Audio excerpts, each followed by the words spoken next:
Hello, അസ്സാമു അലൈക്കും, welcome back. ഇന്നൊരു ചെറിയ ഔട്ടിംഗ് വ്ലോഗാണ്. ഇത് ഷാർജയിലെ മജാസിലുള്ള കോർണിഷാണ്. നല്ല ഭംഗിയാണ് കാണാൻ. ഒത്തിരി ഫാമിലീസൊക്കെ വന്നിട്ടുണ്ട്. പിന്നെ മക്കൾ ഒത്തിരി നേരം അവിടെ കളിച്ചുകൊണ്ടിരുന്നു. ഫോട്ടോ എടുക്കാനൊക്കെ പറ്റിയ സ്ഥലമാണ്. അതിനിടയിൽ ചെറിയ ആൾ വന്നിട്ട് പറയുന്നുണ്ടായിരുന്നു,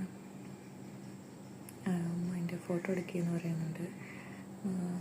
അവനിങ്ങനെ ചാടുന്ന ഫോട്ടോ എടുക്കുകയെന്നൊക്കെ പറയുകയാണ്. ഇത് മജാസിലെ കോർണിഷിൻ്റെ ഒരു സൈഡിലാണ് കേട്ടോ. നമുക്ക് അടുത്ത് തന്നെയാണ്. ഇതിൻ്റെ ഓപ്പോസിറ്റായിട്ടൊരു പാർക്കുണ്ട്. അതിൻ്റെ അടുത്തായിട്ട് തന്നെ പാർക്കിലൊരു ബിഗ് ബലൂണുണ്ട്.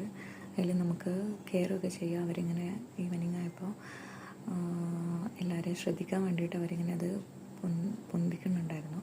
അതിൽ പക്ഷേ ആളൊന്നും കയറിയിട്ടില്ല. അപ്പോൾ നമ്മൾ കുറച്ച് നേരം അങ്ങനെ കണ്ടിരുന്ന് അപ്പോൾ മോൻ പറയുന്നു നമുക്കതിൽ കയറി നോക്കിയാലോ എന്നൊക്കെ അങ്ങനെ പറയുന്നുണ്ടായിരുന്നു. പിന്നെ അതിൽ കയറിയിട്ടൊന്നുമില്ല. അവർ പിന്നെ വീണ്ടും കുറച്ച് നേരം അവിടെയൊക്കെ അങ്ങനെ കളിച്ചുകൊണ്ട് നടന്ന്. പിന്നെ നൈറ്റാണ് അവിടെ കാണാൻ നല്ല ഭംഗി കേട്ടോ. അപ്പോൾ അവർ ഓരോ ലൈറ്റ്സും കാര്യങ്ങളൊക്കെ ഉണ്ട് അവിടെ. അതിൻ്റെ ഓപ്പോസിറ്റായിട്ട് ഞാൻ പറഞ്ഞില്ലേ പാർക്കുണ്ടെന്ന്. അവിടെ നമുക്ക് ഫ്രീ ആയിട്ട് എല്ലാ സീസോസിങ്ങൊക്കെ ഉണ്ട്. ഇതിൽ നമുക്ക് പെയ്ഡായിട്ടുണ്ട് കേട്ടോ. ഇവിടെ തന്നെ പെയ്ഡായിട്ടുണ്ട്. അപ്പോൾ അത്രയേ ഉള്ളൂ. അപ്പോൾ ഇൻഷാ അല്ലാഹ് വീണ്ടും കാണാം. ബൈ.